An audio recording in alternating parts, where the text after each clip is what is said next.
It's Sunday morning. ரொம்ப நாள் ஆச்சு ஃபில்டர் காஃபி குடிச்சு.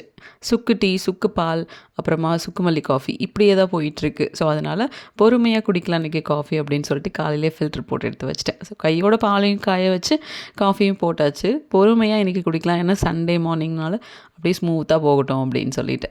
காலையில் பிரேக்ஃபாஸ்ட்டுக்கு வந்து ப்ரெட்டு தான் வாங்கிட்டு வர சொல்லியிருந்தேன். ப்ரெட் ஆம்லேட் பண்ணிடலாம் அப்படின்னு சொல்லிட்டு. பட் என்னோடய ஸ்டைலில் ப்ரெட் ஆம்லேட் ரொம்பவே சூப்பராக இருக்கும், சிம்பிளாகவும் இருக்கும். ஸோ முட்டை இதுக்கு அதிகமாக தேவைப்படாது, நார்மலாக நம்ம போடுறத விட.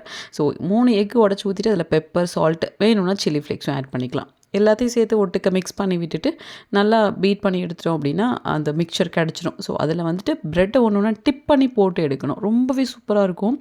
சாஸ் போட்டு சாஸ் தொட்டு சாப்பிட்டோம் அப்படின்னா ரொம்பவே சூப்பராக இருக்கும்.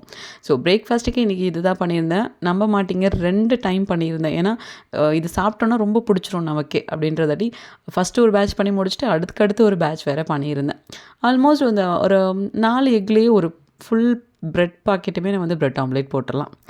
அச்சுக்கு வந்து நூடுல்ஸ் கேட்பான் அப்படின்னு சொல்லிட்டு நேற்றே மிச்சம் எடுத்து வச்சுருந்தேன் ஃப்ரிட்ஜில். ஸோ அதுலேயுமே வந்துட்டு பெப்பர், சால்ட், எக் எல்லாத்தையும் போட்டு நல்லா மிக்ஸ் பண்ணிவிட்டு அதை அப்படியே டேரெக்டாக ஆயிலில் போட்டு லைட்டாக வந்துட்டு ஃப்ரை பண்ணி எடுத்துட்டேன். சூப்பராக இருக்கும். இந்த மாதிரி செஞ்சு பார்த்திங்கன்னா செம்மையாக இருக்கும். அவ்வளோதான்.